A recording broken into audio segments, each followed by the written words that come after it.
it's been on for like a few minutes. Usually it's when I switch my computer on, it's kind of an on and off.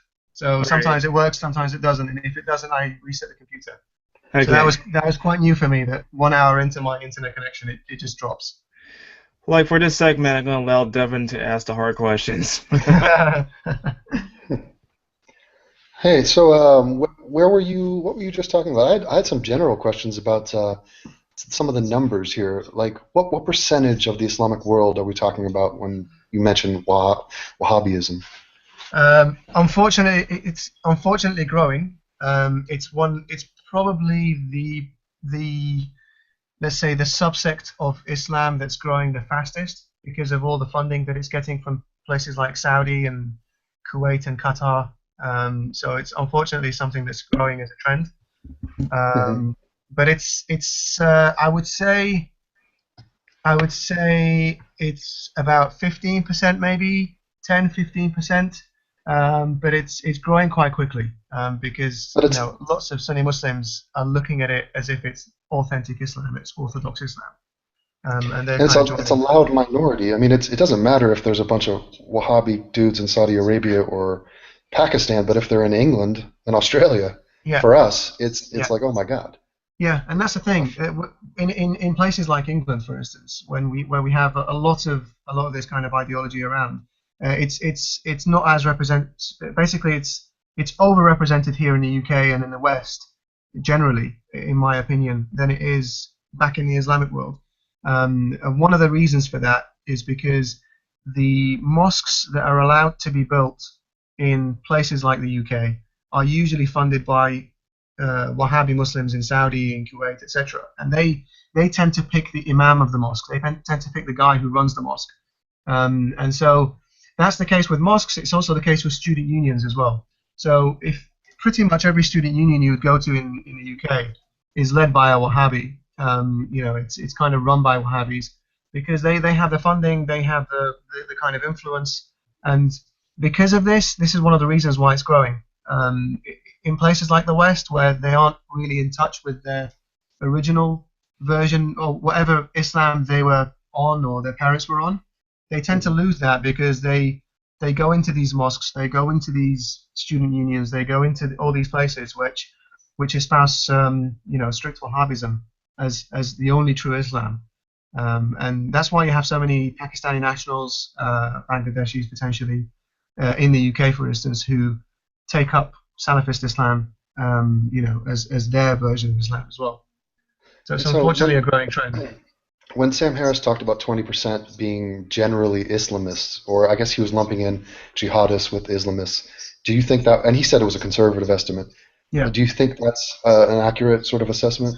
yeah. I mean, if we're going by the definition of Islamist being, if we're going to go by Majid Nawaz's definition of Islamist, Hmm. as somebody basically who wants to push Islamic laws onto other people or wants to basically legislate using Islamic laws, then I think that's definitely a conservative estimate from Sam Harris.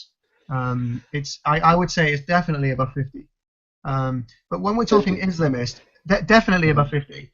But when we're talking Islamist here, we're talking about somebody who, for instance, would, in theory, if you ask him a question, would you accept Sharia law as the only law in the Hmm. land? A lot of Muslims will say yes without really thinking it through. And I think just give them 2-3 years of a complete Sharia law state like ISIS is today, Yeah.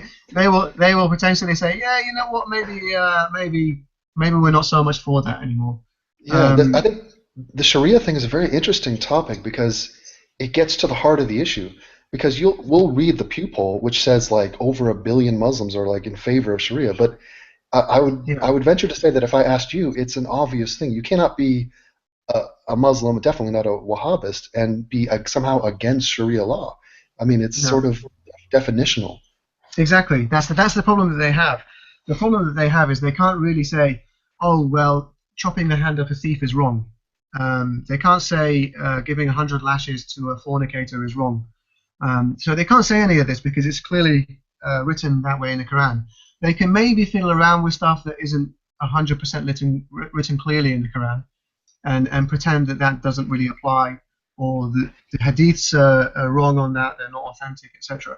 But they can't really fiddle around with stuff like, chopping hands off for a thief. And Yeah. the thing is, would you, if you were to bring your average, let's say moderate in inverted commas, because that's also a relative term, but if you were to bring them and say, look, can you chop this guy's hand off because he's stolen something? I would guess, a conservative estimate, 95% of them would say, what? And they and they wouldn't want to go ahead with it because they know it's insane and brutal. Yeah. And they'd be going against their own humanity to do it. I remember Tommy Robinson going around Luton, and he just talked to some random Muslim, and he asked him, he says, "Are you in favor of Sharia law?" And the guy answered it so nonchalantly, just like, "Yeah, of course. Yeah. I'm a Muslim. Like, what are you talking about? Like, it's weird that you would even ask me that." Well, exactly. And, yeah. But he seemed like a normal bloke, just a normal guy, just on his way to work. And like Ben Affleck says, all they want to do is make sandwiches and raise their kids, and they have some time for some extracurricular stuff, but let's not focus on that. Yeah, but you can't say I'm against Sharia law as a Muslim. It's very controversial to do so because you're saying basically that God doesn't know what the fuck he's talking about because he's giving us laws that are bullshit, and you can't say that. I think the structure of Islam is somewhat unique, right? In the leadership, there is no leader of Islam, and it seems like it's sort of ruled by mob mentality. So if I were to speak out against Islam, who am I? The spotlight's coming on me. Like where do I get my authority from? And now I'm going to be, because we're so far away from a tipping point or a critical mass that it's just it's a suicide. I mean, this is what happens to Bangladesh bloggers. You can't do this. Yeah. It's not like if a million Muslims all decided to do this at the same time, they would all get killed. I mean, it would have to be 100 million. That's true. That's very true.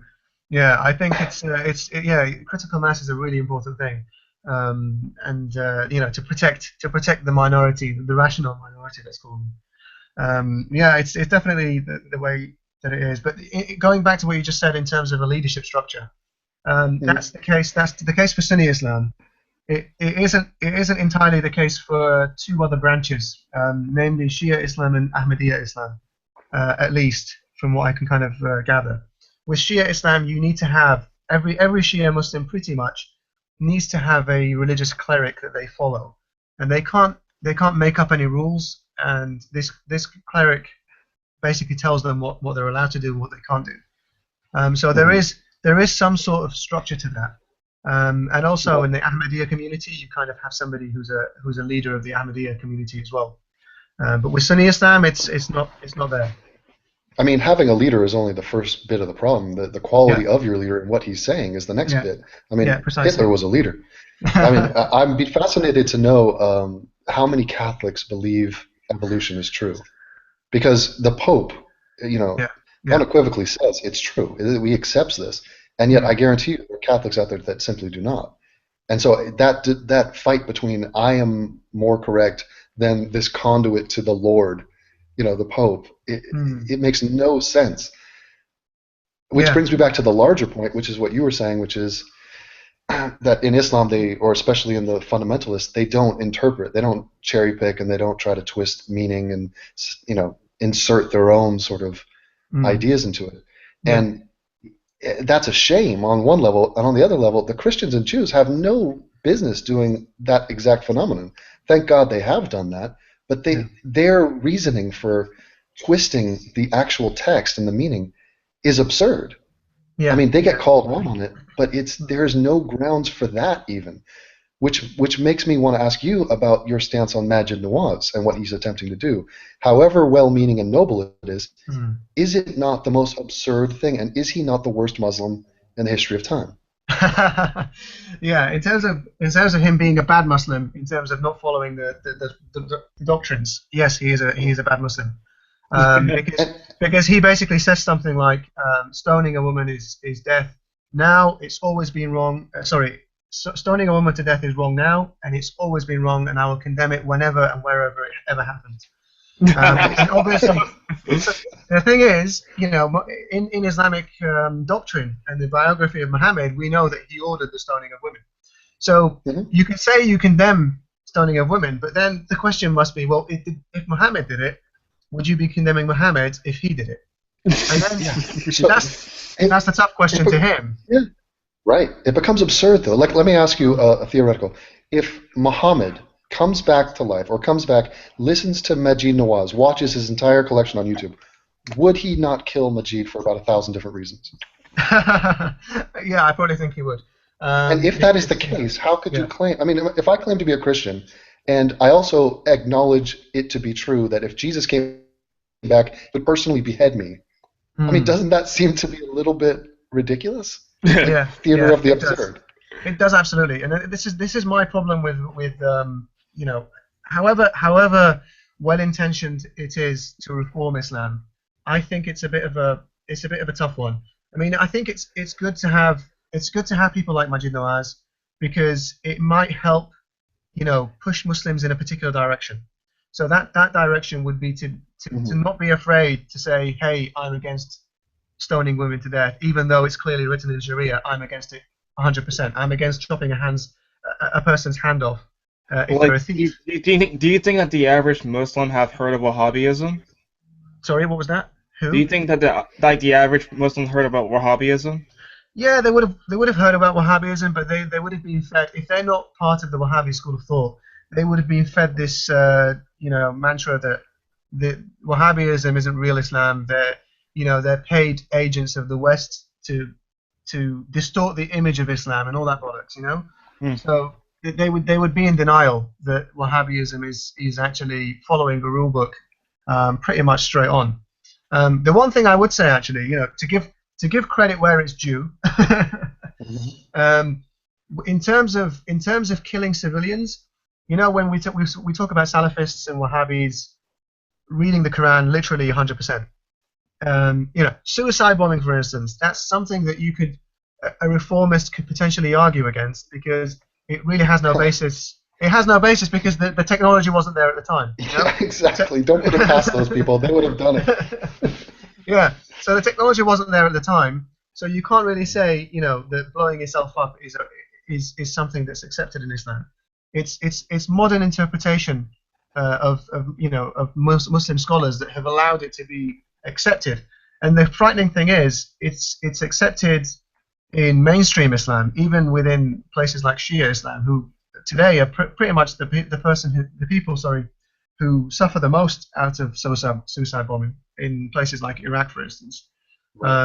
So the thing is, it all began. They gave it the green light because it was, you know, the Palestine-Israel issue, and because they wanted to be supporting Palestinians no matter what. It became a green light, and it's like, okay, yeah, well, you can do that Islamically. But from an Islamic perspective, there's not really the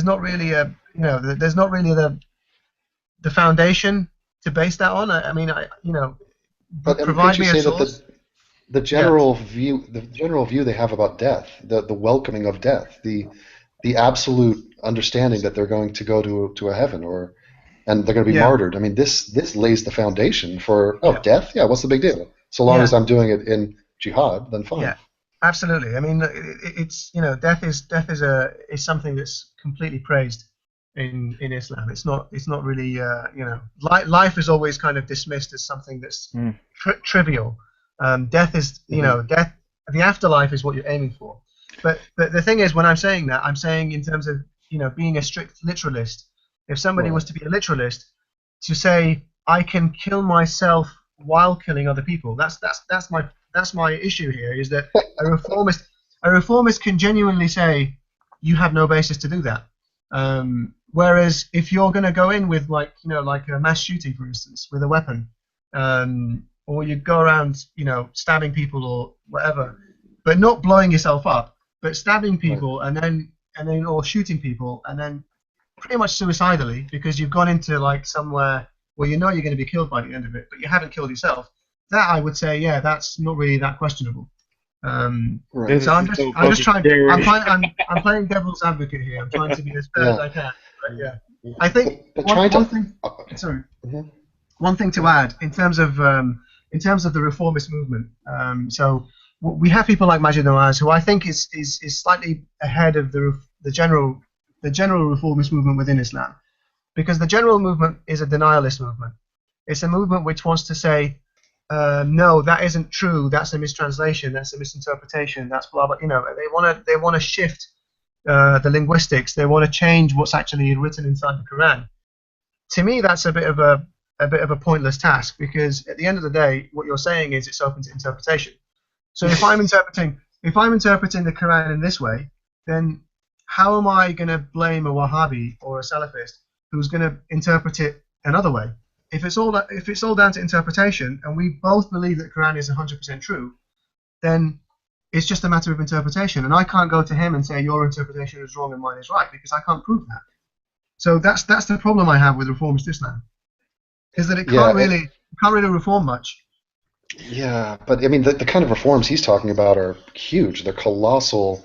He's taken out chunks of the book. He's doing what Thomas Jefferson did to the Bible. And for me, it's very frustrating because, while I appreciate it and I would encourage anybody to do that, as an atheist, I'm looking at this from the outside going, burn this whole thing down. Forget this. This is all just mindless Bronze Age nonsense. So, and also, I feel like the metaphor or the analogy that would be accurate here is like we're talking about what's the best way to reform Islam? How can we sort of walk these people up into the modern age a bit more, have them be a bit more humanitarian? And we're trying to say, is it through Majid Nawaz? Is it through trying to encourage them to be atheists? And the sad truth is, it doesn't matter, because we're all going to be long dead before we see any serious progress on this front. It's like you and I planting a redwood tree and then arguing over should we water it every day or should we do every other day? It's like mate, it doesn't matter. We're going to die. That's true, and I really don't expect to have to see much of a change in our lifetime, and I think maybe in our even 2 generations from now, I don't think it's going to be meaningful.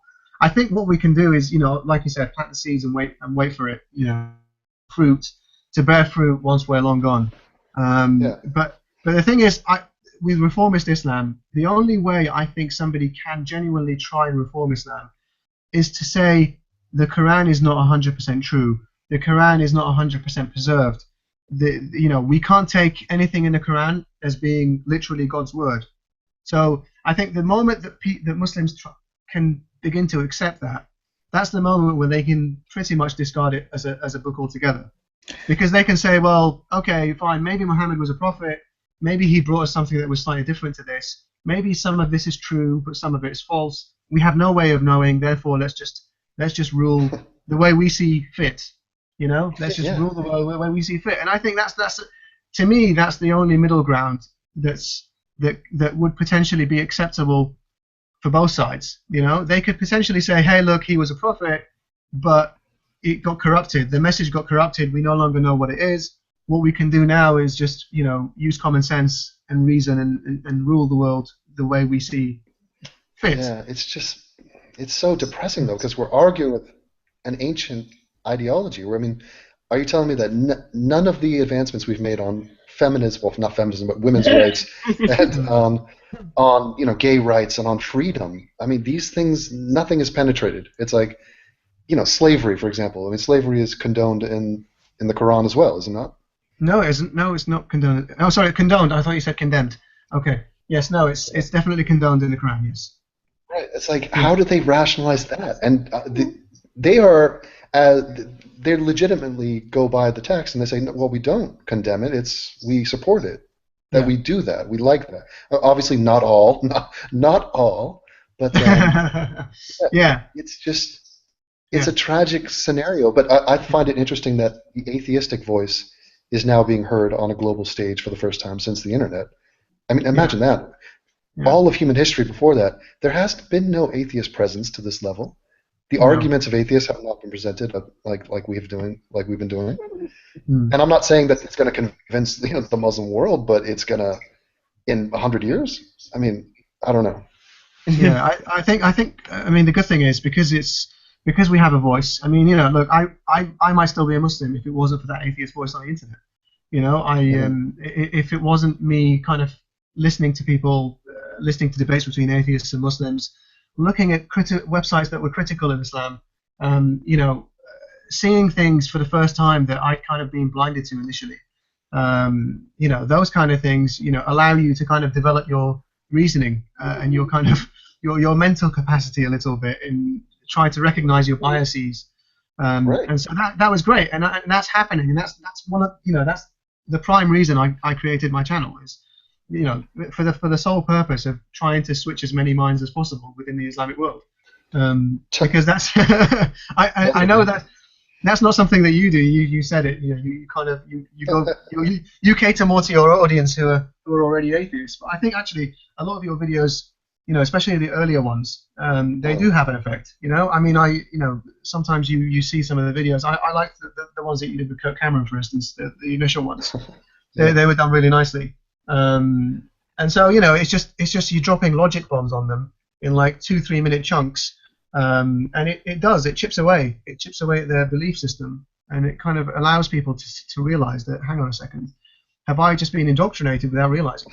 Because it's an ongoing battle, and I appreciate that, and even though I am very open that that's not my goal and I couldn't be bothered, I do support people that do that, like yourself, and Majid Nawaz, even though I got in a fight with him and he blocked me on Twitter, and a prick.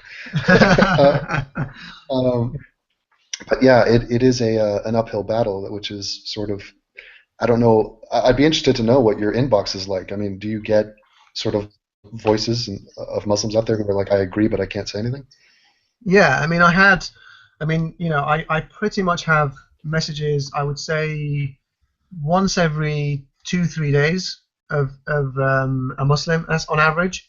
I'd have a message from a Muslim or an ex-Muslim who's saying, either asking me general questions or saying, look, I've been watching your video. I'm a little bit in shock now. I want you to answer this question, and they'll say, look, this is what's keeping me in faith. And they kind of they come to a position where they can say, look, I can pretty much trust this guy because he's telling me something that's new. He's provided the evidence to back it up. Maybe he knows more about this particular element. And so it's really, it's fulfilling, let's say, when I get those messages, because it shows me that it's having an influence.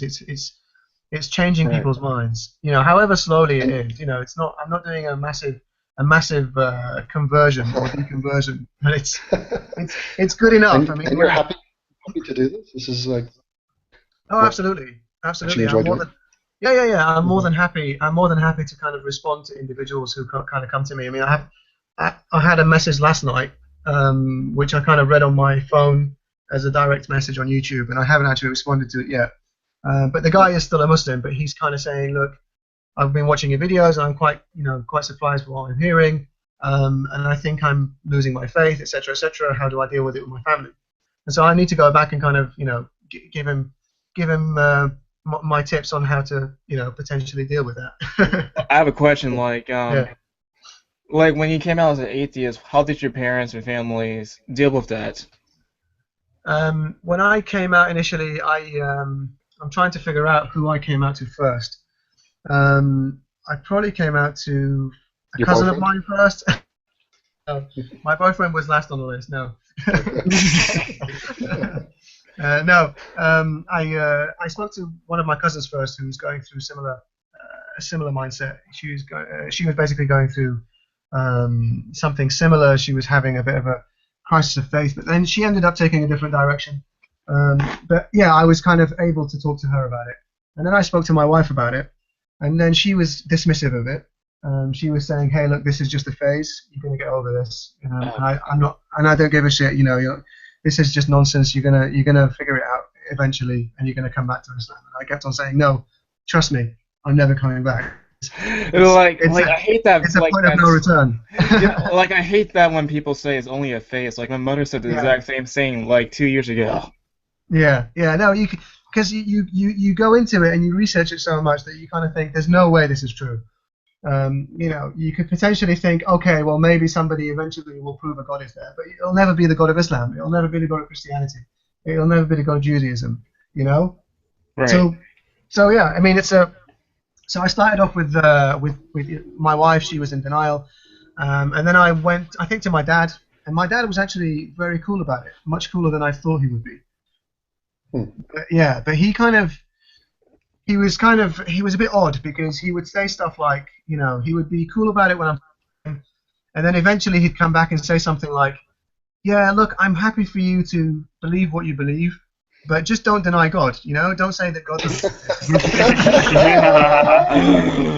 Oh, we put up a firewall. Yeah, That's amazing. exactly. Yeah, and I kind of Oh, think, yeah. well, that's the whole, that's the whole purpose of being an atheist is that you don't believe in God anymore. So it kind of negates the purpose of me saying coming out as an atheist to saying I don't believe. To say, yeah, just believe what you want, just don't deny God. But I yeah, I mean, he's pretty cool about it, I think. But my brother is quite fundamental, and so oh, jeez. when I had the conversation with him, I knew that this could potentially break our relationship completely. But I'd rather have the conversation than live a lie. So I wouldn't want him to come to my house, for instance, and say, hey, look, it's time for Maghrib prayers, sunset prayers. So let's just, because we used to do that. He used to kind of, lead prayers, and I'd kind of be behind him, and we'd do prayers, etc. So I didn't want to pray just for the sake of praying. I wouldn't want to be fasting in front of people because they thought I was a Muslim. So yeah, that was something that I didn't want to do anymore. And so I kind of spoke to him, and I kind of thought, well, he's pretty much a reasonable person in terms of, hopefully I can get through to him eventually. Just as long as I don't lose him straight away. Lose him. I mean, we got into a pretty big fight. But yeah, I mean, it's kind of settled towards the end, but we kind of, allow each other to believe what we believe. He hasn't been insisting on correcting me in inverted commas, because I've come up with so many points against Islam, and he hasn't really been able to respond to them. And so I think he knows that it's not, it's not just a rebellion. It's not just me leaving for the sake of leaving, Right. or trying to emulate the West in some way. He Like, knows that it's genuine. right. Like for my case, like my brother was actually a non-believer before me. Like he actually had to convince me to not believe. Was your older brother or younger? Younger.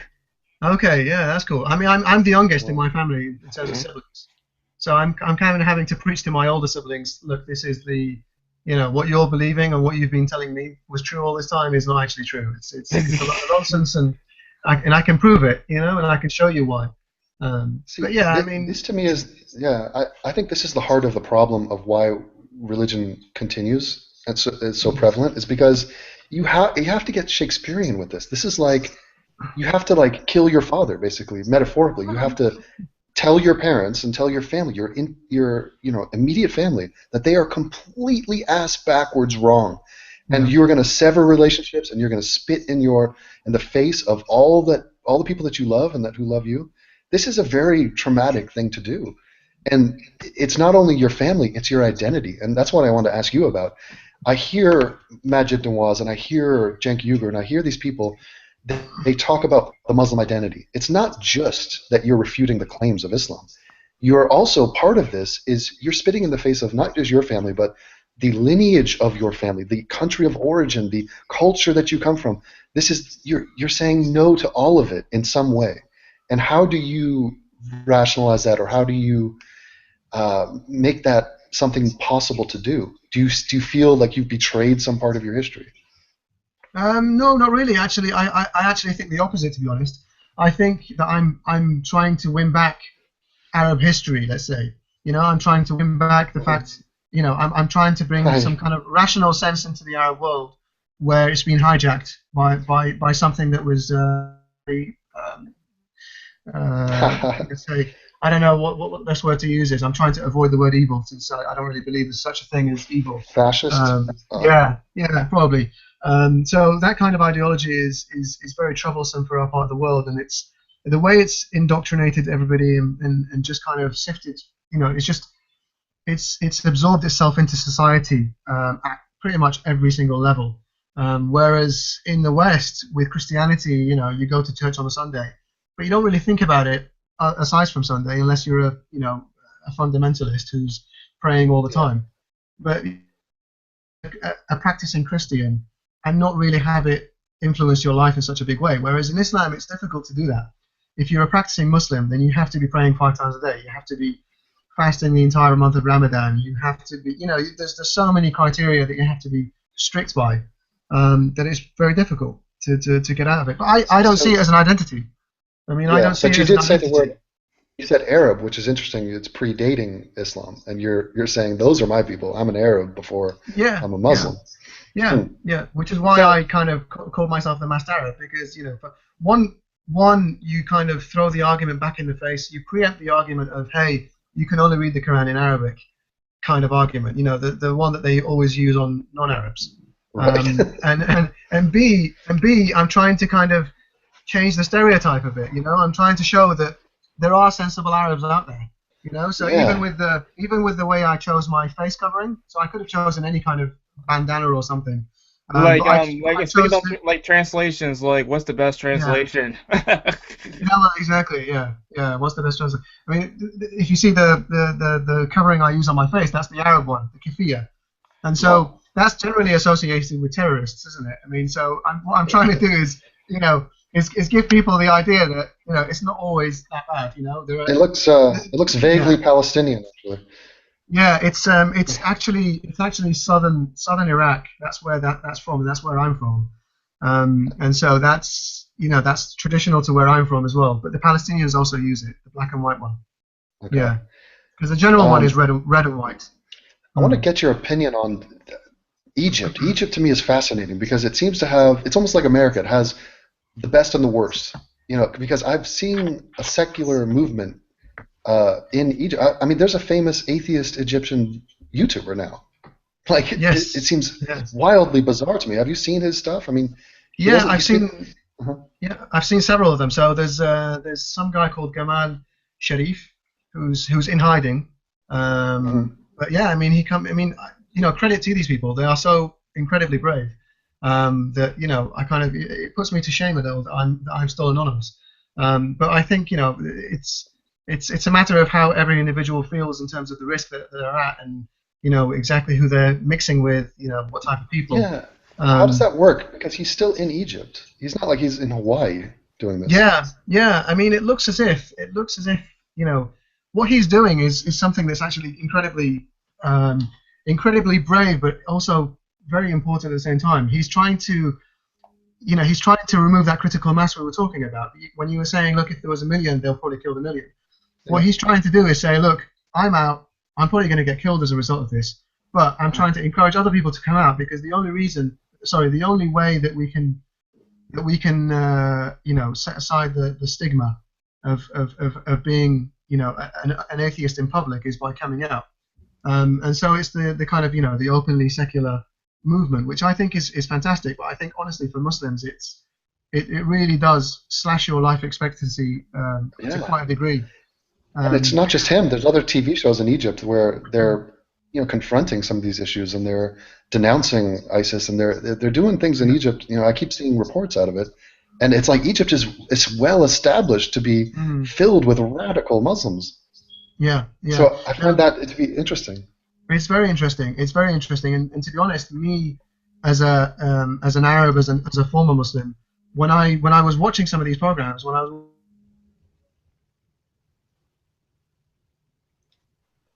That sounded eerily similar to the last dropout. Oh man. um, I'm gonna wait it out and so see. what did he do last time? He just restarted, or Yeah, he had to restart his computer. oh really? Okay. Yeah. Brutal, man. What is that? It's English internet connection? Come on, England. You're He's better like than that. he's from London. Yeah, I was gonna meet up with him. I went to London and we were exchanging emails, but didn't have the time, or he was a bit busy with work. So instead, I met up with Luke and we discussed everything else. Can you recognize any But of the stuff on the shelf? no, it's all very blurry and pixelated. Is that your? You have one pillow? Two, actually three. Okay, it's very thin. This is like the classic. Like I love it. Just teenager in his bedroom, making YouTube videos. Bed in It's, the background. I'm actually not a teenager, you know. Yeah, but you fit the mold. And you've been doing YouTube for how long? Since 2011. Well, you know what they say about black people? They said that white people cannot place an age on black people, and that it's actually the other way around. They usually, on average, will assume that the black person is 4.5 years older than they are. But that just goes back to black don't crack. You know, black Right. people age gracefully. Right, like even the oldest black person out there, like Samuel L. Jackson, never aged. What is he? That's his official title. The Oh oldest my. black man alive. Yeah, and then Carl Pilkington, this guy from England, he famously said that Asian people all seem to be young. They all seem to be young until one day, boom, they turn into ridiculously old. Like there's no such thing as a middle-aged Asian person. That's his theory. Oh my goodness. But like what do you think about the mass Arab? Yeah, very well spoken, and I'm impressed. I mean, it's almost a shame that he's not out there more. I feel bad because guys like him should be on the talk show circuits, and he should be on getting interviewed by you name it, everybody. He And should but be I like a understand. scholar. Yeah, I mean, I understand his concern. He was just talking about it, like that's why it's so crazy that this guy in Egypt is just talking junk about Islam and just like, look, I'm an atheist, and you guys are all wrong. And he's showing his face and everything, and I don't even think the face part is necessary. I think his ideas and his well of information and knowledge on the topic Mm. are amazing. And if he wants to try to convert Muslims, and if he wants to explain to Muslims and show them, that's awesome. I mean, who's doing that? Right. We're not doing that. We're just complaining about the aftermath. We're cleaning up after the bombs explode and going, hey, what the fuck, guys? So he's going in there in the trenches and trying to actually win people over, which is awesome. Right, like I want to give people like the mass Arab a platform so they could actually express his views. Yeah, I mean, I wonder what the best way to do that would be. I mean, he could write a book. I mean, maybe you could present that to him and a GoFundMe. I mean, I don't know. Mm. Is he on Twitter? I don't think he is on Twitter, is he? Yes, yes. Oh, yes. Oh, yeah. Maybe I do follow him, but he's not. I mean, he has a life. That's the thing. He's not like he's you know fully dedicated to this. This is more like a passion project for him, I assume. Mm. And it makes sense. I mean, we can't just put our lives on hold and be like, okay, I'm gonna cure religion real quick. Get back to my life. But that was interesting that he's the youngest of seven. Did you say kids? It was like two, I think. Really? Okay, I thought I heard seven. But yeah, because that's almost makes it even more crazy. If you're the youngest, that you're taught to not confront. It's like you listen to your older brothers and your father, and if he was the firstborn, he might be rebellious and sort of say, "Okay, I'm the new man in charge." But I don't Right. know. I find that interesting. But apparently you're telling me your younger brother is the one Yeah, that like initiated. he was in middle school. It was like a Catholic middle school. Uh, And he read the Bible in the Catholic middle school, and he's just like, no, I don't want part of it at all. And he started yeah, telling like our mother, and he started telling me, and like people around him was like, you are actually going through a phase. You don't know what you're talking about. And then like I was just listening to him to see what he had to say, and I actually agree with a lot of it. So it's yeah. kind of easy for me to not be a Catholic. Well, that's how you do it. If you want to create an atheist, send them to Catholic school. It's like instant formula. But is he different than you? What kind of a guy is he? He kind of likes the same kind of stuff. He likes anime. He likes movies. He kind of talks about like social issues like radical feminism or social justice, kind of the stuff Nice. we see online. Yeah, I guess it's the topic of you have to. I mean, imagine growing up today. Well, you basically are, but like you have to deal with the millennials. Oh man, you got to deal with all. Did you did you see the latest Jacqueline Glenn? Is that he's back? Yeah. I am back. Yes, I was listening Nice. to your conversation, but yeah, I Oh, my internet my internet connection is pretty crap, so I need to probably get a new one. But I yeah, can no only be worries. on for another 15 minutes. And I have to leave then. Okay. Yeah, but hopefully I won't cut from now until then. I have a new little news tidbit here. You guys know Ahmed Mohammed, the clockmaker, the inventor of the clock? Yeah. Did you hear? I heard a report today that him and his family are moving to Qatar. Wow. which to me is unbelievable. I mean, it really strikes to the heart of if you win the lottery like he did after this news story, and you're getting offers from every top university, from NASA, from Facebook, from the President of the United States, and you say, yeah, no, fuck it, I'm going to Qatar. I mean, that to me is striking. Where do Yeah. you stand on it? Obviously, it's not his decision, but still, he's on board with whatever Papa Smurf has to say about it. Yeah, it's probably Papa Smurf has probably been given lots of money to do that. You know, they've Ah, probably, they've probably been offered like a huge house in Qatar. mhm. Basically a worry-free life. And he's going to come off like Whereas, a conquering yeah, hero. Like I am a famous exactly. Muslim from the West, and Yeah, yeah, yeah. probably. Yeah. So maybe that's the reason. I mean, I wouldn't see any other reason for him to leave. Because the Where, thing is, you can't really guarantee that any of these are gonna really take fruition. I mean, what if he completely messes up his secondary school, or what if he messes up his education and becomes incompetent by the time he reaches Yale or whichever university is kind of accepted him? well, he could always screw the cover off an iPhone and say he invented the iPhone. Um, but what do you think of Qatar? I mean, is it as backwards and as fundamentalist as I'm thinking it is? I mean, it's in the region, right? The thing with Qatar is it's similar to Saudi in a sense, that it does also kind of encourage the Wahhabi mentality. So you have three places in the Middle East which as official governments encourage this kind of ideology, and they're the Saudis, the Qataris, and the Abu Dhabi part of the UAE.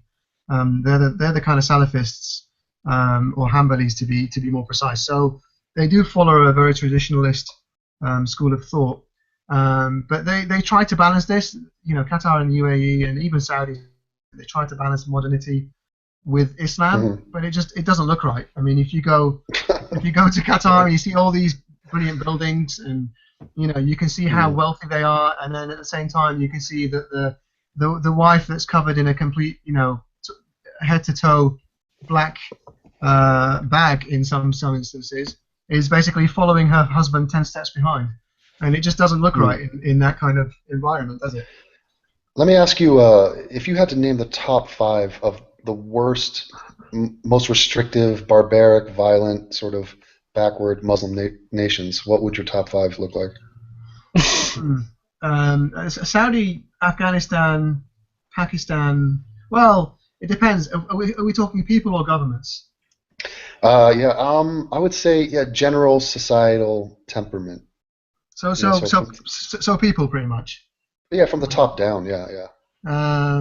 Okay. I would say it's a difficult one because there's so many candidates. Hmm. As Steve Shives will say, the hardest part is picking five. Um, um, yeah, I would go with Triggered me with that. I would go with Saudi, Hmm.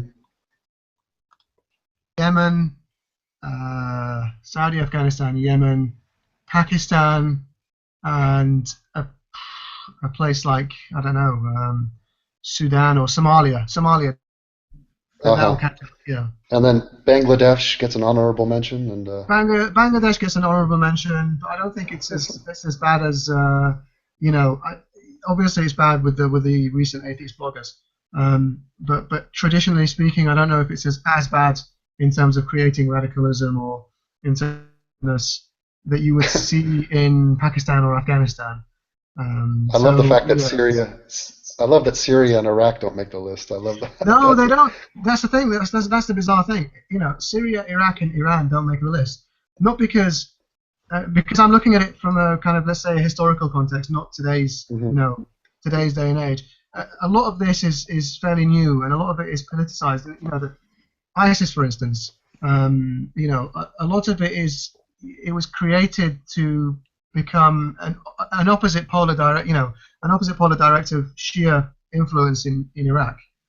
So the Hmm. Sunnis were so annoyed that the Shias were now finally, in power because it was a democracy. And for so long they'd had the keys to power. It became a natural instinct for them to go with the most hardline group there is. But I don't think Iraqi Sunnis and Syrian Sunnis, by and large, and when I say by and large, I mean as a percentage, compared to the countries I've mentioned, are Mhm. as radical as those. It's So, interesting yeah. with Iraq, to know that there are Iraqi Christians and Iraqi Jews. One of my best friends on the planet is my father's best friend is an Iraqi Jew who left and fled and got out to India and then to England and then to Yeah. America. But and there's a female Iraqi Christian in fighting in the UFC. So like just to Mm. know that it's such a thing is possible. It's sort of I think is news to many people. Yeah, I I mean, mean, if you go to Iraq right now, I mean, if you go to Baghdad, for instance, mm, there are certain areas in Baghdad where it's pretty much you go into the area and it's all Christian. So you would see Jesus posters and like you go into a shop and it's all Jesus posters and Mary posters. So it's there in Baghdad because they can kind of survive. The Christians can survive in an area where they mix with Shias. They don't really survive in areas where they mix with Sunnis, and that's because the Sunnis have allowed in the radical Sunni groups who because they don't like the Shias. But yeah, a side effect of that is that these radical Sunni groups are also going to fight other minorities, religious minorities like the Christians. yeah. So yeah, I mean, I, it's yeah, people will be surprised by to hear that, but I lots think of it's great Christians that also. yeah, I think it's awesome that you're trying to reclaim your identity as an Arab, as a member of this group of people. It's like in Yeah, America, they try to bring up the founding fathers and they say, oh no, it's you have to be Christian to be American. All the founding fathers were Christian, and it's yeah, like no, wait a minute, yeah, I'm telling you they were wrong. yeah. That's a bold statement, and it rubs a lot of people the wrong way. Yeah, they were Mm. DS. And Yeah, who gives a shit if the founding fathers were Christian? I mean, the founding fathers were around a really long time ago, and yeah, we've developed since then. And even if they were Christian, they mention this as if it's they mention the Second Amendment, for instance, as if it's right. holy and you can't touch it. No, It's a bit like how Muslims treat the Quran. You can't touch that. You yeah, can't change that. right, right. It's the same But thing, and the it's weird. difference is we recognize that they are capable of being wrong. I mean, like slavery, they all own Yeah, slaves, and we yeah, have no problem saying that. And plus, these mhm, guys, we can't even blame them. I mean, they lived before Darwin, and they didn't know anything. yeah. They did as good as they could in the time they were living. But come on, let's move Yeah, forward. precisely. I mean, before Darwin, we had no idea how humans or life got here. Like speaking Yeah. about evolution, like how is evolution perceived in the Muslim world? Oh, it's a theory. That's it. It's a theory and it's wrong. That's how it's perceived in the Muslim world. It's evolution is embarrassingly misunderstood in the Islamic world. Oh God. And very, very, very few people actually understand that it's genuine. And ask me 5 years ago, I would have said the same thing because I was back then I was a complete idiot who believed what I was told, and I didn't know that evolution was true, and I can't even remember studying it, in school. So it's tough, for them. They really don't understand it. They believe the opposite, the opposing theory, which was man made Adam from clay, and then snap, snapped off one of his ribs to make Eve. That to them is the genuine genuine historical narrative. That's what happened. Oh my Um, god. yeah, yeah. So it's incredible in the Islamic world. I mean, you will have people who are very educated. When I say that, that's relative as well. When I'm saying that, I'm talking in terms of academic achievement. Hmm. So you'll have people who are PhD holders, people who will hold PhDs, who even potentially professors, who will not understand that evolution is a thing, who will think that it's just one theory, and they might even think, well, it's been discredited. It's scientific consensus is wobbly on it, So you will have these people, and it's not a minority. Whereas that's the case in the Western world. Somebody of Yeah. that kind of academia, and to hold the idea that evolution is a myth, that's kind of a minority position. In the Muslim world, it's a majority position, and by far a majority position. Oh wow. Yeah. I mean, the Islamic belief system, it seems to me so rigid. It seems to me like you can't give way on anything. Like they could never say, "Oh, well, we were wrong, and the scriptures are wrong about X." because then the whole thing comes tumbling down. They Yeah. need to be like a Japanese building that's built to withstand earthquakes and like be flexible and sort of change over time. But that wasn't written into the Yeah. to the But hard DNA of the. when they change, they don't admit that they made a change. So, for instance, if you are to talk with a Muslim today and say, look, evolution is right, and they accept that evolution is right, they'll try and reconcile it with they'll try and reconcile the fact that the scriptures are right and evolution is right, and it's just that we've misunderstood scripture for so long. And they'll bring you like a narration or a hadith that's like weak in foundation, and they'll say, look, this hadith says X, and we can interpret this hadith in a way, and they'll completely ignore all the Quranic verses that kind of state clearly that Adam was pretty much made, and when he says sons of Adam, he's referring to humans, mankind. It reminds me of there was a documentary where they interviewed this Christian, and he very proudly and in public said, look, if the Bible said that 2 + 2 = 5, I would believe it and try to figure out why it's true. That's just where they're at. That's where they're at. Exactly, and they're unashamedly that way. And that's I've seen that. That's incredible for a person, for a grown-up human adult to say that. I mean, what do you do with a guy like that? Do you just put him in a room and just do the Clockwork Orange treatment and pin his eyelids open and make him watch himself? Just like, this is what you said. Now think about it and sit here for a month and get back to me. Yeah, this is the issue, is that when they treat it that way, they basically draw a red line across and basically say, you can never falsify this religion. Because whatever you say, whatever this religion says, is true no matter what. And so they wouldn't give a shit. They wouldn't give a shit whatever you say. Yeah, and they have an echo chamber and a social network that's going to back them up. I mean, they just scurry back into their hole of support. And so they don't. What's the benefit to them to actually engage these ideas? Exactly, it's public conformity, and I think once public conformity switches, once we hit critical mass, religion will fall pretty quickly. In the same pace that it's falling in the Western world, it will start to fall in the Islamic world as well. We just need to reach a critical mass where many people are saying this is ridiculous. Yeah. Real quick, your thoughts on the famous Iraqi atheist? I forget his name. It starts with an F, maybe. Faisal Saeed Al-Mutar. Yeah, there it is. Yeah. What do you think of him? I haven't really seen his work too much, but from what I've seen, I think he's doing a great job. But I haven't really followed him precisely 100%. But I think he's one of those that kind of tells it as it is. He's not worried of appeasing anybody. He's from what I've seen, he's kind of straightforward. He'll be as critical as he needs to be, and try to get some rationality back. I know you have to go soon, but another quick question: do you ever intend on writing a book, maybe? I absolutely do. Yeah, I plan on that. But it's something that I've actually kind of started it in a sense where I've kind of put down the chapters that I want to write, and I've started on chapter 1, but the last time I've updated that was like 8 months ago. So it's one of those projects that's going to sit there for a very long time. You should be a scholar. Well, I hope to kind of get it. I hope to get it done eventually, and basically try to make a personal argument against Islam, and also kind of talk about my personal experience, because my personal experience, I did, if people know what my background is, I did flirt a bit with extremism in the past, and I think that'd be quite interesting for people to listen to as well. And so I was a bit of a crazy person, and I'll end on this note because I have to really go soon. But when 9/11 happened, I was a happy guy. That's how crazy I was. Yeah. So. Wow. Yeah. That's interesting.